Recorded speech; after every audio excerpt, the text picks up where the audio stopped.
Hi everyone, welcome back to the Automotive Logistics and Supply Chain Red Sofa. I'm here with Michael Ströebel, Vice President and Head of Process Management and Digitalization at the BMW Group, overseeing a lot of the digital projects that touch logistics. Michael, you've recently came into this role, I believe earlier this year, after basically being CIO of the Americas.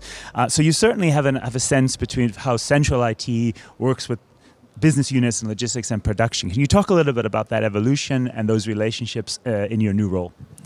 Yes, of course. It's always fascinating to come back from a region to the headquarters and see how this all works out.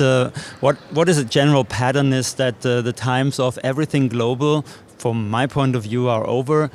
We have to move much more into a regional organization where we have business and IT in each region, major ones, China, Americas and Europe, to a certain level independent, so that we can keep up with the speed that each region has and the specific requirements, but also regulations, data regulations and so on, that each of the region has as a requirement to get things going. And I think that's a major transformation that we haven't seen in the past. And that's something we need to take on also from an organizational point of view.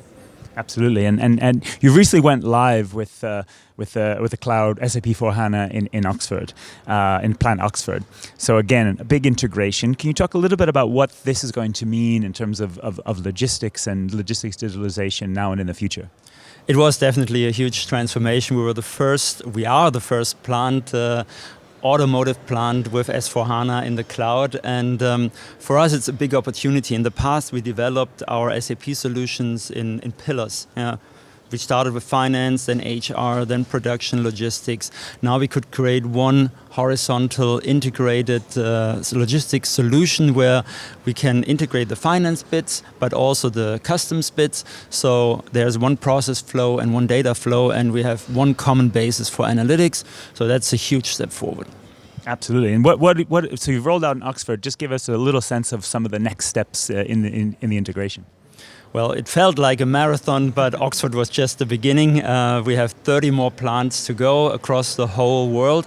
We created a set of 264 reference processes that we will now complement. For instance, the next plant is going to be Regensburg.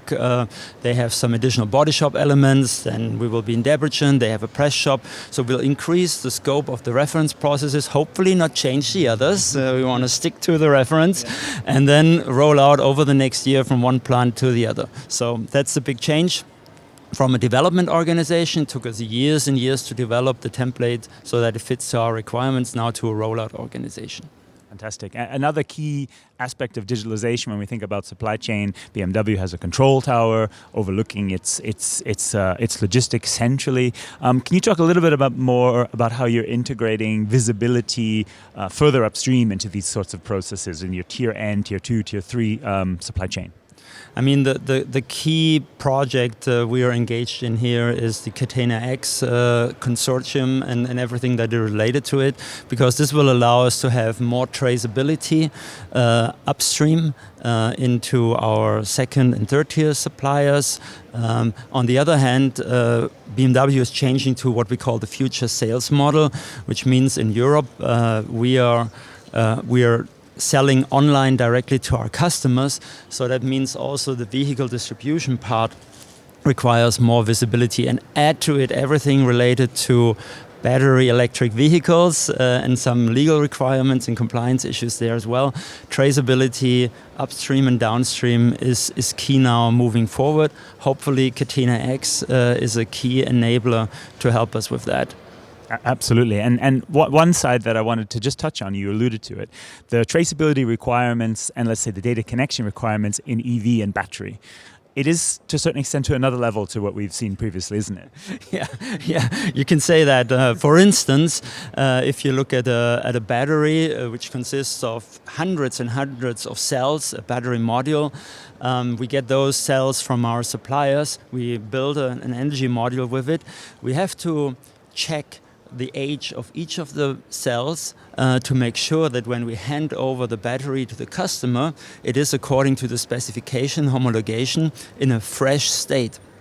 And that means tracking and tracing the battery module, and it's basically like shelf life. And you have to make sure, even with some of the rework that can happen in a factory, that you're still delivering on time with this battery module, and that is a totally new game for us in logistics.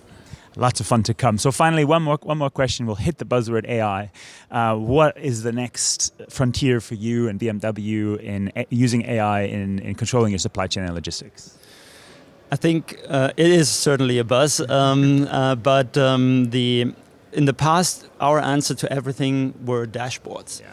We build dashboards. There's a semiconductor crisis, we build dashboards. I think in the future, we will query our data using Gen AI conversations, which could be verbal conversations or text conversations, and that's going to be the big change. Less dashboards, more conversational AI, GPT-style conversations, query, discover your data, and build staged queries on top of that.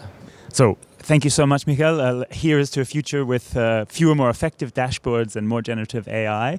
We look forward to following this journey with you and BMW. Thanks so much for joining me on the Red Sofa.